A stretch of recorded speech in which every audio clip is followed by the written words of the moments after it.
Lesson 4: The United Nations and Contemporary Global Governance. I am John Edgar B. de Guzman, and I will discuss about international organization. What is international organization? It is referred to international or intergovernmental organization or groups that are primarily made up of member states. The international organization is the organization that is globally. This is established by a treaty or governed by international law. Some of example of this is the United Nations and the World Health Organization. In 1960s and 1970s, international organization became the venue for discussing contradiction and interesting agendas of each country. Powers of international organization. This is Michael N. Barnett. He is a professor and one of the scholars who introduced and list the power of international organization. The next one is Martha Fine-Moore. Is also a professor and researcher. She is one of the contributors who listed the power of international organization together with Michael Barnett. The first power was the power of classification. Because international organizations can invent and apply categories, they can create powerful global standards. For example, it is the United Nations High Commissioners for Refugees that defines what refugee is. And since states are required to accept refugees entering their borders, this power to establish identity has concrete effect. The next power is power to fix meanings. State organization and individual view international organization as legitimate source of information. Security and development are well defined. International organization create effects on various policies. The power of fixed meaning is regulative in that international organization have the ability to manipulate incentives that would regulate the behavior of others.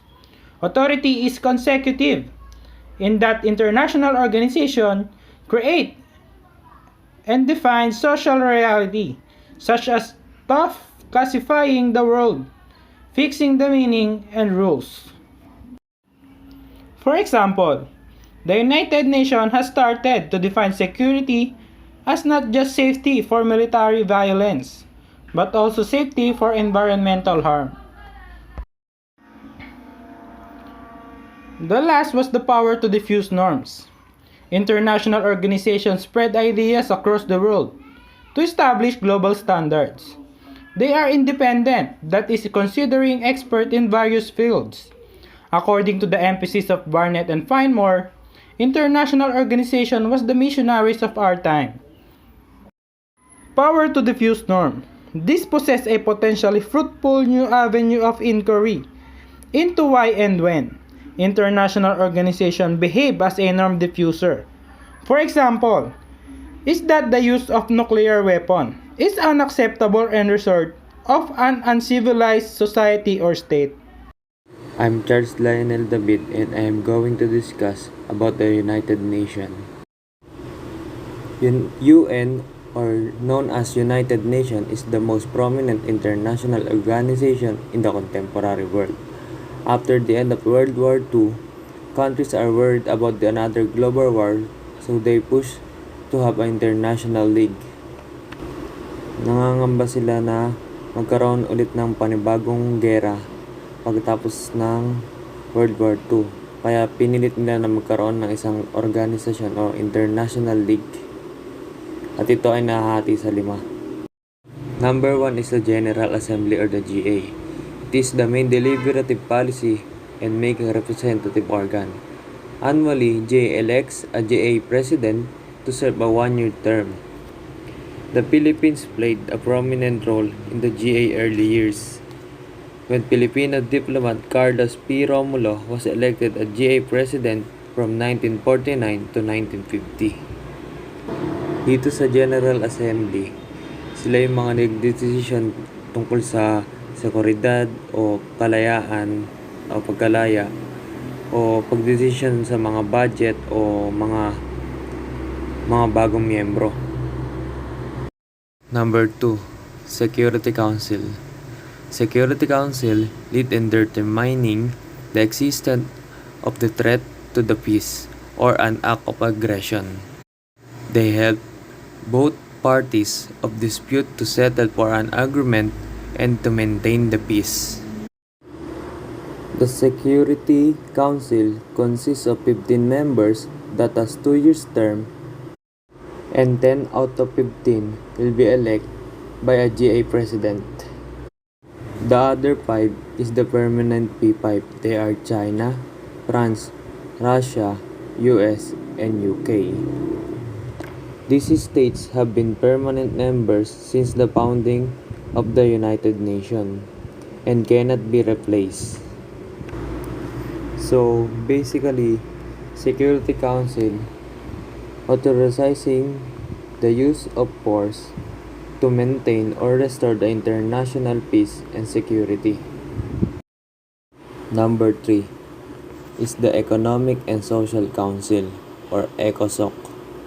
They recommended and create policies on social and environmental issues. ECOSOCs promote sustainable development or preserving one's resources. It has 54 members elected with 3 years term. They will implement international development goals. Number 4, International Court Justice. Their function is to settle the ordinance with the international law, legal disputes submitted to it by states, and gives advisory opinion. Security Council may enforce the rulings of International Court Justice, but the main decision is from the Permanent 5. Trivia: Creation of Human Rights Preservation Rules in the United Nations. Diplomat Salvador P. Lopez was the chairman of United Nations Commission on Human Rights, and in the late 1960s, Lopez and their Filipinos helped to design the system whereby any citizens of any state may petition the United Nations to look into human rights violation in the country. Therefore, human rights are not foreign imposition, is it the part of our national heritage. And 5 is the Secretariat. United Nations staff members who carry out day-to-day work on the United Nations as mandated by the General Assembly and the other principal organs. Service as kind of international civil service members of the Secretariat serve in the capacity as United Nations employees and not as state representatives. I'm Christianil P. Bejerano and I'm going to discuss about the challenges of the United Nations. Challenges of the United Nations. Given the scope of the UN's activity, it naturally faces numerous challenges, and chief among these are the limits placed upon its various organs and programs by the need to respect the state sovereignty. The UN functions primarily because of voluntary cooperation from the states. If states refuse to cooperate, the influence of the United Nations can be severely restricted. For example, the UN Council on Human Rights can send special rapporteurs to countries where all alleged human rights violations are occurring. If a country does not invite the rapporteurs or place conditions on her activities, however, this information gathering mechanism usually fails to achieve its goals.